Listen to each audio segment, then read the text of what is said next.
যাকে মারতে বলেছেন তাকেই মেরেছি, যে হুকুম দিয়েছেন সেই হুকুম পালন করেছি। দুনিয়াতে আপনাদের হুকুম মেনে কাজ করলে কোথাও আটক হয়ে গেলেও আপনারা আমাদেরকে গিয়ে উদ্ধার করেছেন, হেল্প করেছেন, সাহায্য করেছেন।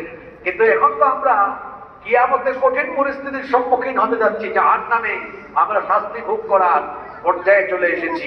আজকে আপনাদের কাছে আমাদের প্রশ্ন হলো, ফাহাল আনতুম মুগনুনা আন্না মিন আযাবিল্লাহি মিন শাই'in, আজকে আল্লাহর আযাব থেকে আমাদেরকে বাঁচানোর জন্য আপনি কিছু করতে পারবেন নাকি?